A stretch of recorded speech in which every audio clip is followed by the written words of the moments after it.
Does Christopher Bledsoe have a connection to Skinwalker Ranch in the Uinta Basin? This is crazy. So let's talk about it. Get in here. This is Jack with Cosmic Road. I talk about UFOs and the paranormal. Please hit like, please subscribe, please share in social media, and let me know what you think in the comments below. And if you wanted to support Cosmic Road in a bigger way, please consider becoming a channel member. See the first link in the description below.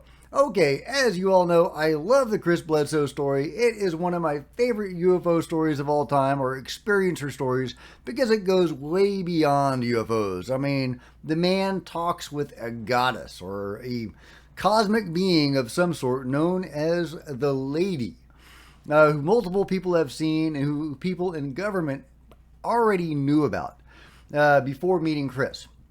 So she seems to be a real being, and she has chosen to interact with Chris, and Chris is her messenger on Earth. And one of his encounters, he was brought to meet her in a desert environment. And because she might be the goddess Hathor, that seems to be how she represents herself, at least in part, appearing as a bull in their first interaction, which is how Hathor, that is one form of Hathor, the Egyptian goddess Hathor. Well, I had always assumed that desert environment was Egypt, right? And even though he thinks it was somewhere in the American West, well, now we have further clarification on that. Chris is now saying it's Utah. Well, let's just see what Chris has to say in this interview with Grant Cameron. Grant is going to ask a question, and then we'll hear Chris's response. Do you think that in the end that this was all planned beforehand? That this was your, because I mean, I think when you had your message, you have a burden and it is yours to carry, and I asked you what the burden was, and you said, yeah, it's the message. So talk a little bit about that, because to me that's what it appears, that you had this special mission, and they didn't want just one UFO sighting. They wanted a story that would be just wild, that every movie script would grab it, because it was just something that changes people's minds. It was just absolutely a wild, and you're only telling maybe a tenth of the story. I mean, the stuff that happened with you and me there, and all the experiences you've had, it's just the most spectacular story, I think, in ufology.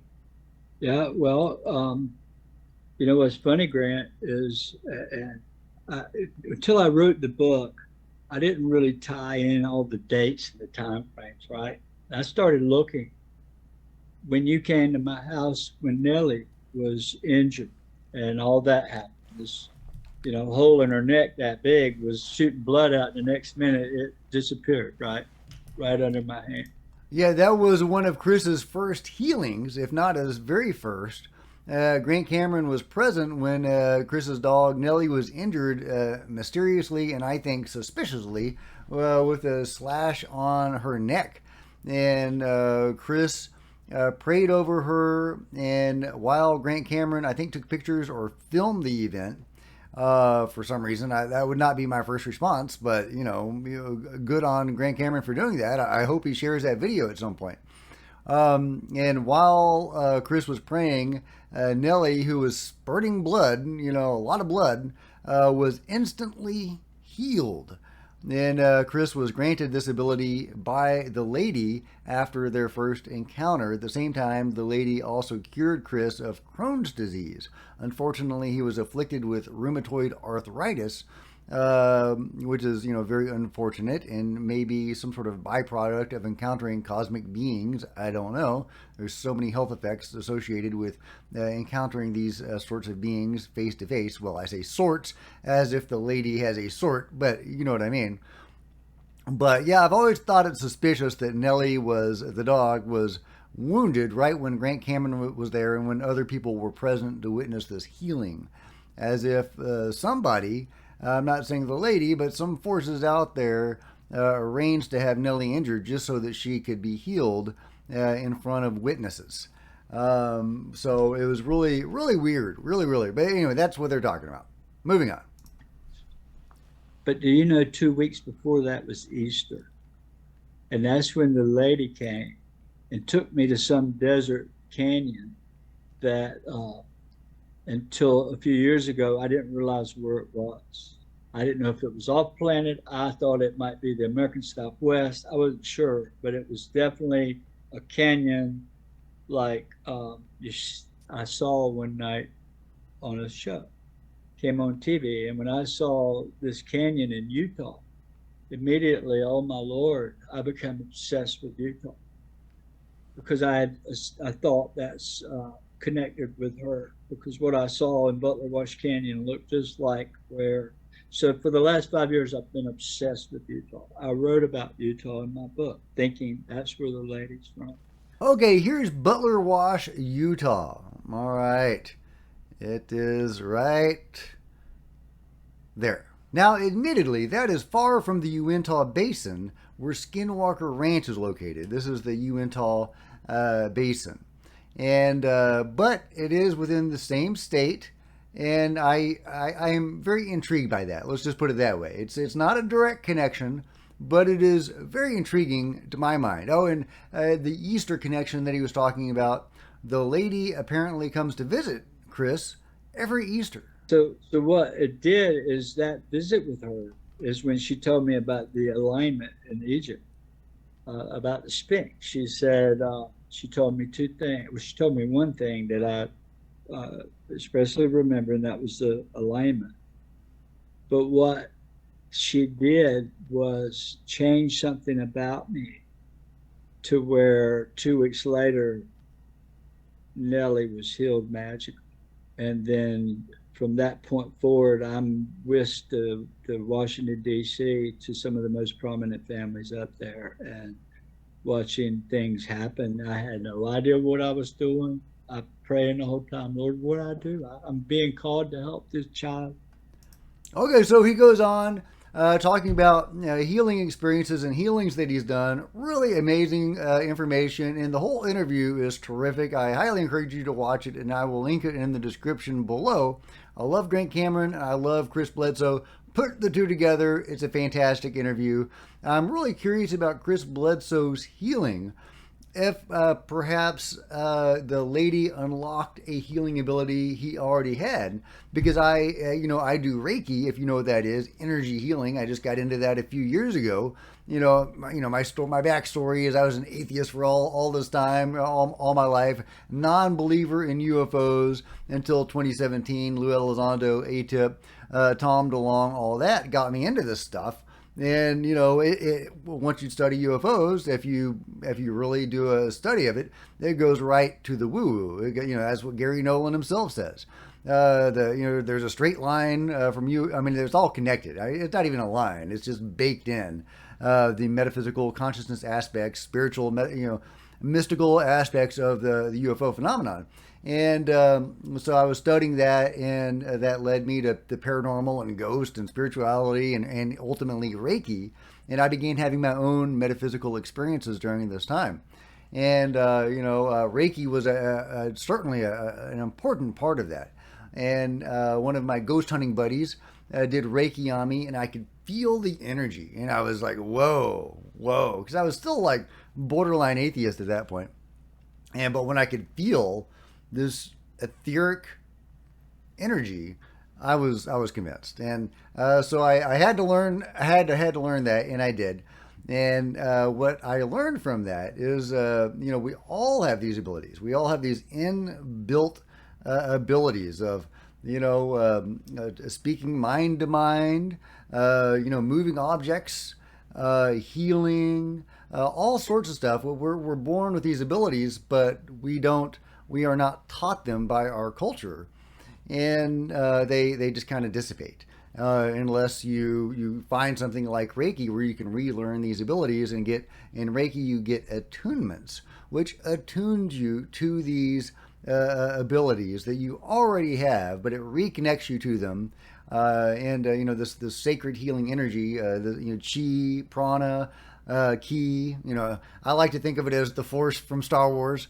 But yeah, that's what it is. And, we all have this ability according to these schools of thought and, from my own experience. So I have to wonder if that's what the lady did with Chris, was basically give him an attunement, unlocking these abilities that he already had. Or did she give him something extra? because he is especially gifted. Nellie's spurting blood, and he just lays his hands on and does a prayer, and she's healed like instantly. I know some gifted Reiki people that have cured terminal cancer and the like, but that was a process, right? It wasn't like snap your fingers and done. I have received a divine healing during ayahuasca ceremony, and that was pretty much a snap your fingers and done sort of thing. I have no idea what the mechanism of that healing was, if there was an entity that did that, Mother Ayahuasca or some other being or healers that were interfacing with me, or if it was the energies or whatever it was. But I am so grateful for it because it changed my life. If you want more information about that, there's a playlist called My Experiences, and you can hear all about it. You'll probably hear more about my intestines than you want to know, but that's where the healing happened. And I am super grateful. Okay, to get back to the point, Chris Bledsoe apparently has a connection with Utah. Specifically, he has a connection with Butler Wash Ruins. Butler Wash Ruins is a cliff dwelling that was built and occupied by the ancestral Puebloans, sometimes known as Anasazi, in about 1200 AD. Parts of the site has been stabilized and reconstructed, but most of it remains as it was found in the 1800s. There are habitation, storage, and ceremonial structures, including 4 kivas. This ruin is located in a side canyon of Butler Wash on the east side of Coombe Ridge. A BLM trail to the site winds its way across Slick Rock. Well, it's just giving you information about the trails, but there you go. Here are one of the cliff dwellings in Utah of the Pueblo people. Is this the cliff, or is some similar cliff to this? The very one that the lady appeared to Chris Bledsoe at. This is a Mule Canyon ruins in Utah. One of the structures that are in this area from these people. So who are these guys? What are their beliefs? What is their connection to the divine or the beyond? Well, here we go. What is the myth of the Puebloan people? The myth tells of 2 sisters who are born under the ground and emerge guided by a female spirit.